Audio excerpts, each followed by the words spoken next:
Shalom, selamat malam Bapak Ibu sudah dikasih oleh Tuhan.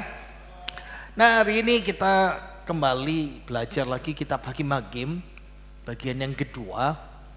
Saya mencoba gaya yang baru, lebih singkat, lebih ringkas, tidak seperti biasanya ya. Hari ini kita belajar khusus satu pasal, jadi kitab Hakim-Hakim. Nah, kata kuncinya masih ingat, baru sekali belajar. Kegagalan. Mantap sekali ya. Kegagalan manusia untuk taat kepada Tuhan di bawah teokrasi. Nah, ayat kuncinya, ayo kita baca sama-sama. 2, 3. Pada zaman itu tidak ada raja di antara orang Israel. Setiap orang berbuat apa yang benar menurut pandangannya sendiri. Amin. Nah, ingat ya, dari sini kita bisa memahami pada zaman hakim-hakim yang sedang terjadi adalah orang bertindak menurut kemauannya sendiri seperti itu. Hari ini kita belajar kitab Hakim-Hakim pasal yang pertama. Nah, kalau kita mau lihat bagannya ya di sini. Kegagalan di bawah teokrasi. Ingat, apa itu teokrasi? Pemerintahan Allah secara langsung. Kalau demokrasi kan ada yang semua orang berkuasa lalu memilih orang yang di atasnya seperti itu, yang memimpin. Teokrasi itu berarti theos dan kratos, Allah sendiri yang memerintah. Nah, ada wakilnya bisa nabi, ada wakilnya bisa hakim seperti itu. Tapi orang Israel pada masa hakim-hakim ini mereka gagal taat kepada Tuhan di bawah aturan teokrasi itu. Nah, dimulai dengan pekerjaan yang tidak selesai. Ini bicara pasal 1 dan pasal 2 ya. Nah, pekerjaan yang tidak selesai apa itu? Kita lihat di sini ketika Yosua dia pergi meninggalkan orang Israel dan berpesan. Dari seri Yosua yang terakhir kita melihat Yosua memberikan pesan untuk mengalahkan, untuk membinasakan, untuk mengusir orang-orang Kanaan. Ya, itu di pasal 1 ayat 1 dan sampai pasal 2 ayat yang kelima. Lalu karena mereka diserahkan kepada musuh-musuh, itu sebabnya para hakim mulai bertindak. Makanya pasal 2 ayat 6 sampai pasal 16 ini seperti isinya kitab Hakim-Hakim membicarakan tentang pembebasan oleh hakim-hakim. Hakim-hakim yang dibangkitkan Tuhan untuk memerintah seperti itu. Nah, ternyata mereka membutuhkan monarki. Nah, ini kelanjutannya dalam kitab yang selanjutnya. Ini pasal 17 sampai pasal 21. Ini bicara soal kemerosotan. Dan di sini penyebabnya kenapa? Karena siklus dosa. Ya, siklusnya sederhana ya. Mereka diberkati, ini seperti siklus kita ya. Begitu diberkati, melupakan Tuhan. Melupakan komitmen, melupakan kesetiaan. Lalu Tuhan serahkan kepada musuh. Bertahun-tahun mereka diperbudak oleh musuh, ditekan dalam tekanan, lalu mereka berdoa, berseru, memanggil, minta Tuhan pertolongan, lalu Tuhan bangkitkan hakim. Israel bertobat, hidup tenang. Itu siklusnya seperti itu. Kenapa? Karena mereka tinggal bersama orang Kanaan. Di sini bicara pembebasan oleh hakim-hakim, di satu sisi Tuhan memberikan disiplin. Kenapa? Doa tidak langsung dijawab. Nah, ini penting juga buat kita ya. Kita, Tuhan tolong aku, Tuhan gitu. Kadang-kadang ketika kita berdoa, Tuhan membiarkan. Ya, sebetulnya ada pujiannya itu satu nggak pas itu ya. Tak selalu Tuhan menjawab doa, salah besar ya. Tuhan itu selalu jawab doa kita. Hanya jawabannya antara ya dan tidak atau nanti dulu, seperti itu. Tapi kalau pujian itu agak sedikit beda ya. Tapi memang intinya nggak langsung jawab, maksudnya pujian itu saya bisa paham itu. Nah, ini sama seperti ini. Orang Israel diserahkan kepada musuh, lalu orang Israel berteriak sama Tuhan, berdoa minta tolong. Dibiarin Tuhan. Ya kadang-kadang dalam kehidupan kita, kita sama seperti ini. Tuhan membiarkan kita sebagai bentuk disiplin. Sudah habis, sudah habis-habisan, lalu yang terjadi Tuhan bangkitkan hakim itu. Ya, ini kutukan terhadap siklus dosa dan mereka perang melawan Kanaan. Nah, yang di sini ini kemerosotan moral terakhir. Kenapa? Karena spiralnya itu begini, turun sampai akhir kitab Hakim-Hakim mereka betul-betul moralnya sudah rusak. Orang Israel seperti ini. Ya, kondisi tentang siklus dosa dan hidup sekarang dari awal, lihat ya, kemenangan ditinggal Yosua, hidup bersama orang Kanaan, sudah tidak taat, sudah tidak taat sama firman Tuhan, disiplin Tuhan, perang melawan Kanaan berkali-kali, sampai akhirnya persis seperti orang Kanaan, tinggalnya seperti ini. Nah, bagian ini diceritakan kitab Hakim-Hakim itu lokasinya di Kanaan, panjang ceritanya, 341 tahun, cukup panjang sekali tinggal di sana itu. Nah, pasal hari ini bicara soal ketidaktaatan kegagalan dalam bidang militer seperti itu.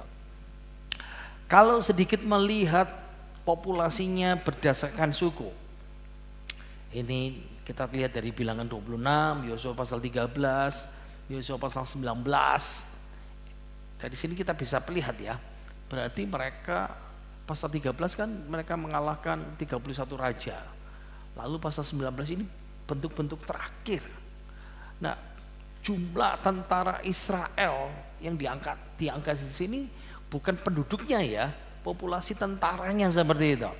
Kita lihat ya, suku Ruben 43.730 tentara, suku Gad 40.500 tentara, suku Manasye ada di sini dua tempat ya, di timur dan di barat 52.700 tentara. Suku Efraim 32.500 tentara, suku Yehuda 76.500 tentara, suku Benyamin 45.600 tentara, lalu suku Simeon 22.200 tentara, ini suku Sebulon 60.500 tentara, lalu suku Isakar 64.300 tentara, lalu suku Asyer 53.400 tentara, dan Naftali 45.400 tentara. Nah, di luar itu masih ada satu, suku Dan 64.400 tentara. Tapi di luar itu masih ada suku Lewi. Suku Lewi bukan tergolong tentara. Suku Lewi adalah rohaniawan, orang yang melayani di bait Allah, orang yang melayani di tabernakel, orang-orang yang melayani ada beberapa sebagian menjadi imam. Tunggu dulu. Jadi ketika negeri ini diserahkan Yosua ke dalam tangan orang Israel untuk diwarisi, jumlahnya mereka banyak sekali. Saya coba membandingkan dengan sekarang ini ya. Nah, kalau misalnya tentara Lewi tidak dihitung, berarti tentara aktifnya 601.730. Anggap saja 600.000 lah. Saya coba bandingkan dengan TNI kita, ya, saya lihat 439.000 personel aktif, berarti lebih banyak ya. Nah, pertanyaannya, kok bisa gagal? Kenapa? Mereka, ingat ya, seluruhnya sudah ditaklukkan. Yang belum ditaklukkan itu hanya yang receh-receh, kelompok-kelompok kecil. Dulu besar bisa menang, lalu kenapa kecil kok bisa kalah? Pernah memikirkan seperti itu? Kita balik lagi di sini ya. Karena mereka nggak taat. Kira-kira ada pelajaran apa yang kita bisa ambil sekarang dalam kehidupan kita ya? Kenapa kadang-kadang kita kita mengatasi persoalan dulu besar, Tuhan berikan kemampuan, tapi ini masalah kecil, ternyata kita kalah. Pernah memikirkan hal itu dalam kehidupan kita? Ya, kita sering menghadapi hal yang seperti itu. Jawabannya sederhana, karena kita gagal taat kepada Tuhan. Itu aja. Karena kita gagal taat kepada Tuhan, Tuhan menyerahkan kita ke dalam tangan musuh kita. Begitu simpelnya masalah ini. Nah, kalau kita lihat ini ya, ini kan bicara masalah, lihat lokasinya ya, yang kita lihat ya. Wow, mana sih kok kayaknya yang paling gede.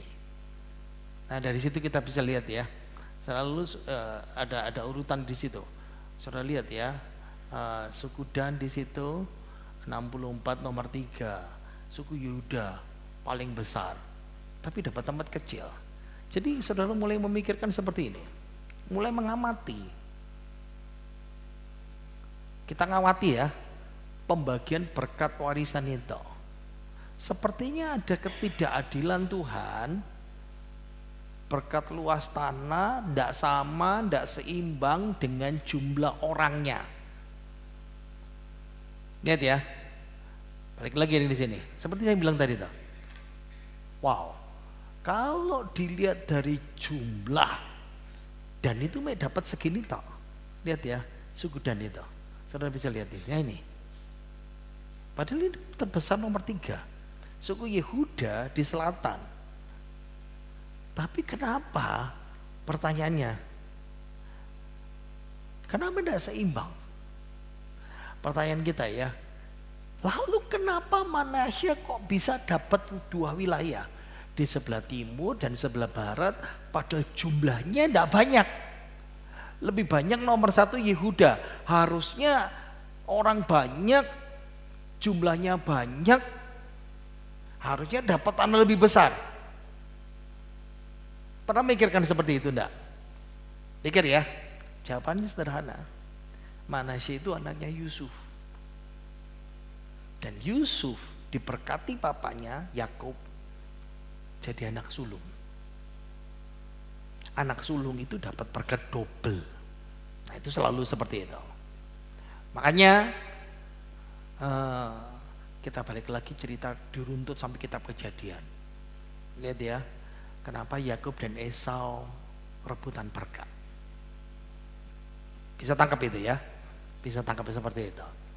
Kenapa si Sarah bilang sama si Abraham, usir itu si Ismail itu anak pertama, tidak dapat bagian itu.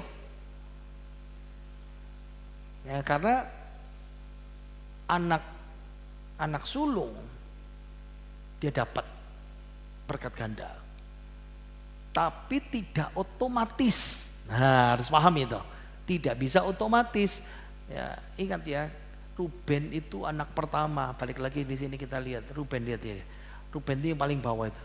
Ada Ruben di situ 43. Dia dapat tempat kecil. Lalu Simeon nomor 2, nomor 3 Lewi. Nah, nomor 4 itu anak namanya Yehuda. Yusuf itu nomor 11. Kenapa dapat besar? Jawabannya sederhana. Kenapa Yusuf dapat berkat dari Yakub sebagai anak sulung? Karena ketika kelaparan, Yusuf yang memelihara semua keluarga itu. Makanya Yakub mengalihkan berkat anak nomor 1 ke anak nomor 11 itu. Nah berkat itu terus berjalan. Nah tangkap ini. Lalu apa kira-kira apa pemikiran saudara, apa pemahaman kita seperti ini? Sederhana ya, Tuhan itu nentukan berkat kita masing-masing. Amin. Cuman masalahnya kita nggak tahu. Kenapa kita seperti ini? Ya toh? Nggak, tapi sebentar lagi. Di masa depan Oh, belum. Nah sekarang nomor 2 ya, Yehuda terbesar. Nanti jadi penguasa bangsa itu, keturunan Raja Daud. Tapi kenapa Yehuda kok dapat wilayah yang lebih kecil? Ingat ya, jawaban sederhana. Hak kesulungan tetap miliknya Yusuf. Dan Manasya yang dapat paling gede. Tapi di satu sisi Tuhan melihat 340 tahun kemudian, 400 tahun kemudian, ternyata ibu kota Israel itu Yerusalem. Yerusalem itu punyanya si Benyamin, persis di perbatasan. Makanya ketika kerajaan pecah, Benyamin ikut. Kenapa? Karena ibu kota Yerusalem itu di wilayahnya dia, dan merasa bahwa kami jadi satu aja sama Yehuda. Jadi saya melihat sesuatu yang luar biasa ya, bagaimana Tuhan itu mengatur berkat kita. Ditoto satu-satu, diatur satu persatu seperti itu. Lihat ya, nomor 4. Suku Dan itu punya populasi yang besar, terbesar nomor 3. Lalu dapat warisan di daerah pantai, pertanian dataran Saron ya. Kenapa pindah? Hari ini kita belajar, mereka tidak dapat mengusir orang Kanaan. Lalu imigrasi ke utara, lalu dalam ketidaktaatannya, nah ini makanya kata kunci kita hakim-hakim, gagal. Pindah ke utara, ke perbukitan, mencuri tanah Lais. Nah, karena mereka nggak taat, sudah dikasih tanah di pinggir pantai, tambah pindah ke utara seperti itu. Nomor 5, kenapa Lewi dan Simeon menjadi suku terkecil dan juga disebar? Jawaban sederhana, karena dosa masa lalu ketika Simeon dan Lewi membantai suku Sikem karena Sikem memperkosa adiknya namanya Dina. Makanya Simeon itu tinggal bergabung seperti sebuah pulau di tempat Yerusalem seperti itu. Tangkap ini nomor 1, tangkap nomor 1 ya. Tuhan itu sudah memberikan berkat kita masing-masing. Tidak usah iri hati satu sama lain. Amin. Pegang itu ya. Sekarang dari tempat ini kita melihat 6 kota perlindungan. Nah, ketika terjadi pelanggaran berat, ya misalnya si ini membunuh ini, kan terjadi ketegangan antar hukum adat ya di dalam suku itu. Maka ada kerabat yang saling membunuh, yang punya kewajiban membalas dendam. Hukum perdata ditegakkan tapi kadang-kadang tidak adil. Makanya perlu pengadil, majelis pengadil menjadi solusi bagi standar keadilan itu. Makanya 6 kota perlindungan ini ditentukan seperti ini. Nah, saudara lihat ya, yang kuning dilingkari hitam itu 6 kota perlindungan, dan orang Lewi 23.000 aktif melayani tersebar di 48 kota itu. Apa tujuannya? Ya, apa tujuannya? Kenapa ingat, Lewi kenapa disebar? Karena cerita dulu membantai. Tapi karena dia memihak kepada Tuhan pada peristiwa lembu emas, Tuhan angkat jadi imam. Tapi tetap disebar. Lalu Tuhan dengan kebijaksanaannya secara positif itu membuat orang Israel, karena tempat ibadahnya cuma satu, Yerusalem. Kalau mau bertumbuh mereka ibadah ke Yerusalem jauh. Bayangkan ya, kalau misalnya dari utara mau ke Yerusalem itu butuh 3 hari 4 hari. Mau kebaktian saja, mau belajar saja butuh 3-4 hari. Nah secara positif gak usah pergi jauh-jauh, belajarnya sama orang Lewi. Tapi kata kunci kitab Hakim-Hakim apa tadi itu? Kegagalan. Lewi gagal, orang Israel gagal, tidak mau belajar. Ya, sudut pandang apa ya? Secara negatif, dalam bukan negatifnya jelek ya. Mereka Israel mudah dapat perlindungan atau hukum di 6 kota itu. Nah sekarang coba ya, saudara melihat tanah yang dibenangi Yosua pada masanya yang diarsir ini yang dimiliki. Jadi, nah ini huniannya di bawah pimpinan Yosua, tapi warisannya seperti ini. Lihat. Jadi beda ya, sedikit bisa membedakan seperti itu. Ingat, sebelumnya Yosua sudah berkali-kali dikumpulkan 2 kali, tumpas orang Kanaan yang sisa itu. Saya sedikit membayangkan, ini kan ribut masalah Israel ya.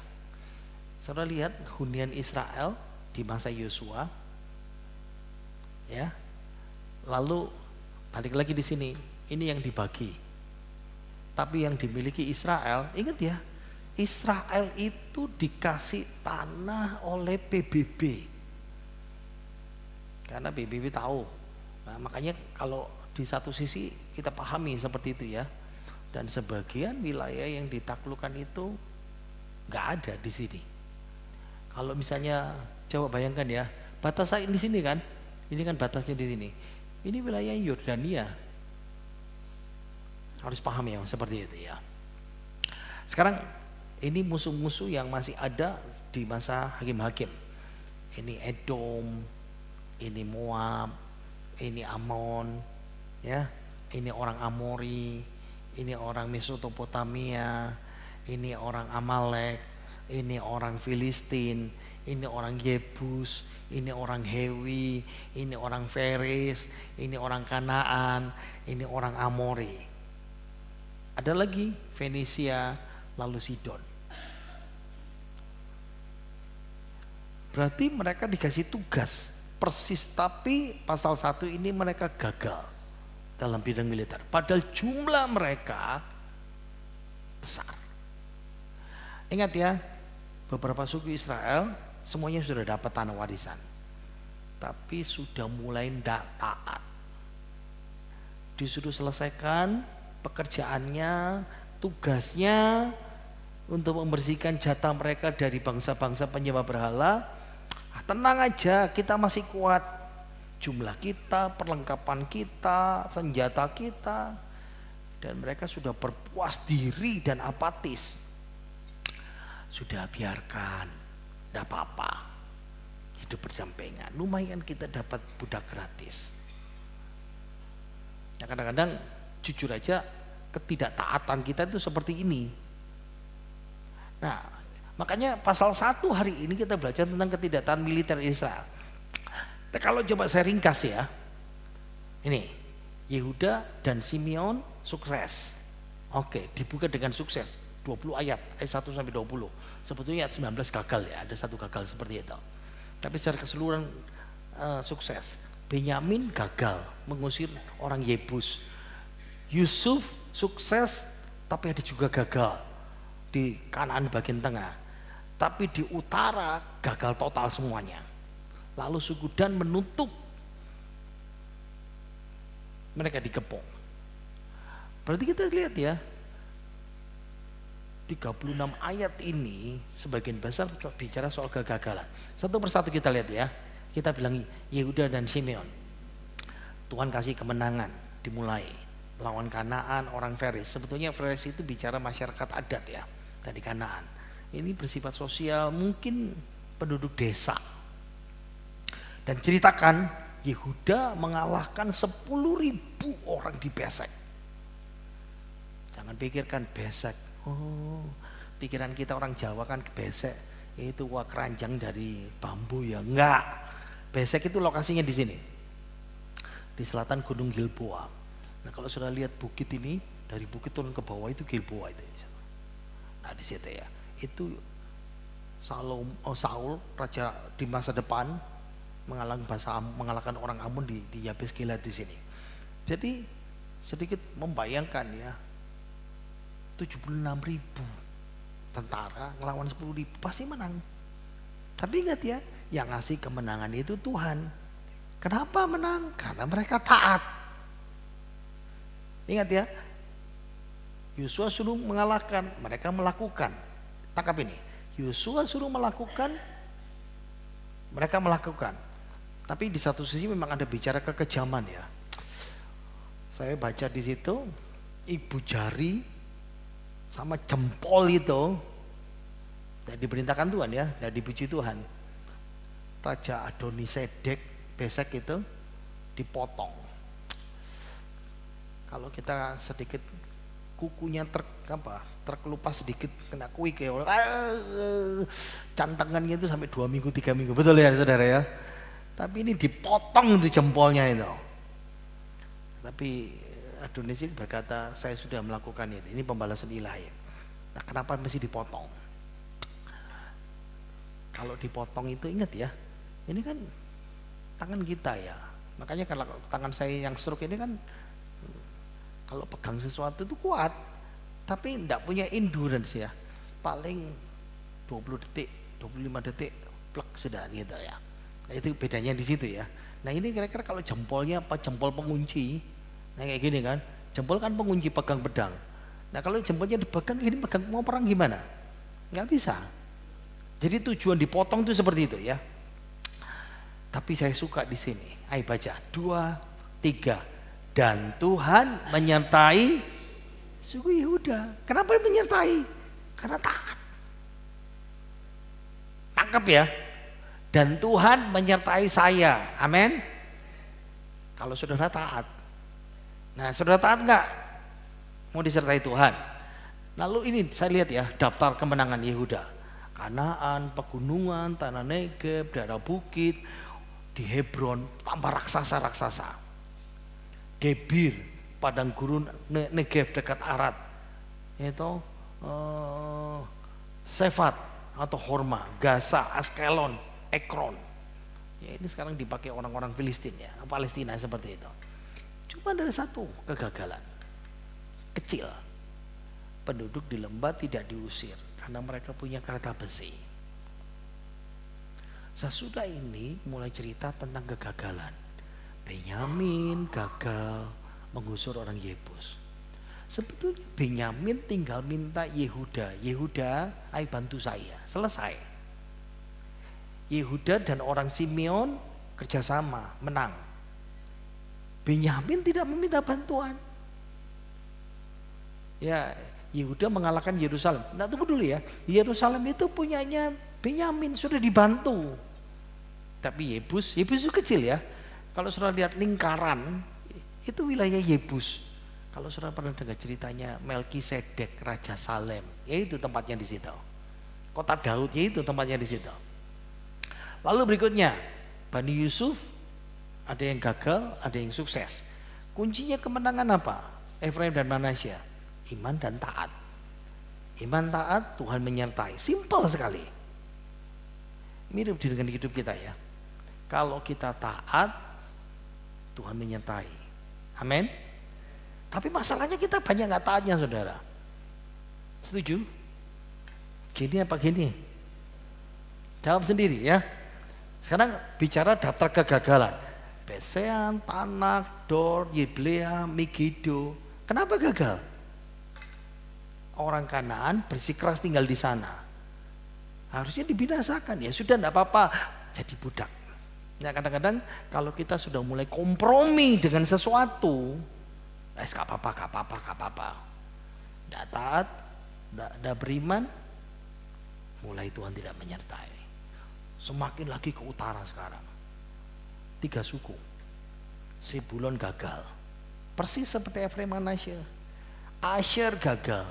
Ada Sidon, Sidon, Ahlab, Aksid, Helba, Afek, Rehob. Naftali juga sama. Berarti semakin ke utara, hancur total semuanya. Lalu lihat ya, suku Dan dikepung di perbukitan oleh orang Amori. Orang Amori tidak mengizinkan suku Dan turun ke daratan. Lalu ya sudahlah, kita migrasi ke Lais. Harusnya pergi berperang, tapi Tuhan suruh mereka pergi berperang, tapi mereka tidak taat. Makanya hari ini intinya kegagalan politik. Kalau diringkas, ini semua yang dilihat. Sekarang coba memperhatikan bagian-bagian yang terakhir ini ya. Kadang-kadang dalam kehidupan kita itu seperti ini. Awalnya bagus, pertengahannya lumayan, akhir-akhirnya sudah mulai dreweli saudara. Lihat ya, di awal penaklukan Yosua yang mimpin. Perang. Ini awal perang, semangat. Di pertengahan 12 suku semuanya menang, mengalahkan 31 kerajaan. Wow. Yosua pamit ngingetin, masih banyak yang tersisa kecil-kecil. Di ujian akhir harus diselesaikan pekerjaan suku demi suku, hasilnya beragam. Tapi yang sukses yang paling besar adalah Yehuda. Dan yang semakin ke utara banyak yang gagal. Kalau dibeli nilai grade ya, Yehuda dapat A. Ya. Simeon dapat A. Benyamin oke, F, gagal. Efraim dapat A, Manasye dapat D, gagal dan tidak, banyak yang gagal. Manasye F, Sebulon Isakar dapat D, dan Asher dapat F, Natali dapat D, lalu dan dapat F. Lewi F. Baca ayat kuncinya. 2, 3. Pada zaman itu tidak ada raja di antara orang Israel.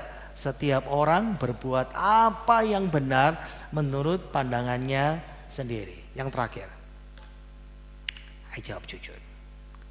Berapa kita nilai diri sendiri? Iman kita, ketaatan kita, kesetiaan kita di hadapan Tuhan. Saya jadi ingat ketika kuliah tingkat 1, dosen saya namanya Pak Saparman. Ayo bikin paper. Wah, bikin paper bagus gitu ya.